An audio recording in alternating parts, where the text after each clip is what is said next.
Check this out. Bollywood superstars. All set? Let's go. John, of all your successful films, I think the kind of adulation that you received post Dostana was kind of absolutely stupendous, right? So, how did that make you feel? Believe you me, I was happy that women got an opportunity to see a man out there. Why not? We always men always put women up there in the position of, judging them and looking at them and saying, listen, she's not perfect. And I've been told that when I entered the industry, men don't really need to be that great. Women need to be perfect. We need perfect women. And I think it's beyond time now that our men start to look good and either pull their pants up or down, and start looking good, because if it's like shape up or ship out, So I think it's important that men look good as well, because your audience today is predominantly women as much as it is men. Right. So let's not ignore that audience. Let's not ignore their needs. And if I come in as someone who caters to the visual appeal as far as women are concerned, I look at it as a very big compliment. And trust me, the feedback that I've got is not only from women, not only from gay men, but even straight men who say that, John, you looked really nice and you worked really hard, and that's great.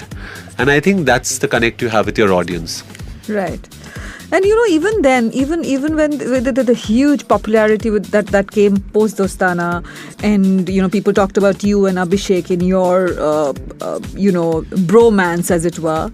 But even then, you still continue to be very picky choosy about the work that you did, the work that you chose, and the work that you continue to do. I've always benchmarked myself as to what I want to be, probably 5 years down the line, 10 years down the line, or even 2 years down the line at a certain point of time. I've always benchmarked myself of what I need to be in the future. So there's the biggest advantage that I have, or I believe I possess, is that I'm very secure in myself. I have zero insecurities as to what's happening around me.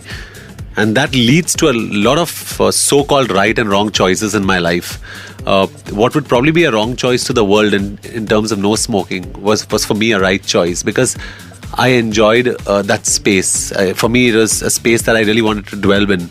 At the same time, I enjoyed Dostana, So my choices are made by sheer gut feel. Whenever I've gone by an audience or a group of people telling me what to do, I've always failed. I wouldn't take names of those films, but I've always failed. And whenever I've gone by my gut, even if the film has not commercially done well, I've been appreciated somewhere down the line. So I am very serious about my cinema. For me, big filmmakers are not filmmakers who have necessarily big budgets and who use big stars, because I just see one using the other as a crutch, very honestly. For me, big filmmakers are filmmakers who have big ideas and are willing to take big risks. Right. For me, those are big filmmakers. And I believe that I'm working with the biggest filmmakers. Why? Because they're taking the biggest risk in me. And for me, it's a big honor that they come to me, and I feel it's great that I go to them. So for me, my biggest filmmakers are the ones I'm working with. Right. And then when a film doesn't work, is that heartbreaking? It's not heartbreaking, but it's unfortunate.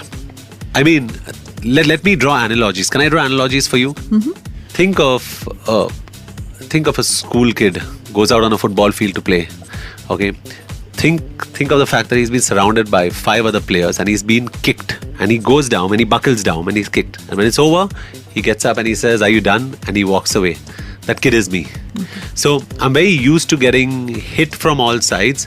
But again, I'm not saying I'm ostracized by society or crucified by this industry. I'm part of this industry. But getting hit is going to be normal for me. When I came in, I knew that I'm a male model. I knew that my predecessors had set a beautiful example before me that I had to kind of shake off. I knew it was going to be difficult. I knew that the kind of choices I'm going to make are not necessarily commercial choices. But I knew that I wanted to wake up the next morning being happy with the choices I made. Right. John Abraham is known to be an individual. John Abraham doesn't look like anybody else. John Abraham's got his own style quotient. John Abraham's got a certain personality that people relate to. And I believe that that's my strongest point. I'm a very strong, individual. No one can take that away from me. No one can take my self-respect away from me. So I have made choices that could probably for the outside world be right or wrong, but for me I've always been right. Sure. And what is your relationship with popularity? I'm not at all fascinated by my popularity. Zero fascination, but I'm humbled by it in a very large way. I'm humbled by it, and what that leads me to do is try and shake hands or meet every single person who comes up to me, because I believe that if 10 people come up to me, each one has contributed to my success in whatever way possible. So I try and reach out to that person, be it man, woman, be it someone on the road who's walked up to me. I try and reach out, and somewhere down the line that energy shows either on camera, or it shows even when I walk into this field where there are 1,000 inmates here.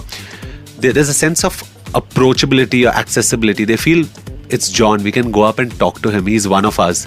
And I feel that feeling of one of us is the reason why I am where I am today. So I don't sit back and say, man, it's amazing, because a lot of people have told me this, that John, your connect with your audience or your popularity with the audience is not commensurate to your success. And what I tell them is your popularity or your connect with your audience should not be commensurate with your success or failure in films. It should be how you physically appeal to people, how you come across on your TV shows, how you come across when you speak to people, the characters you play.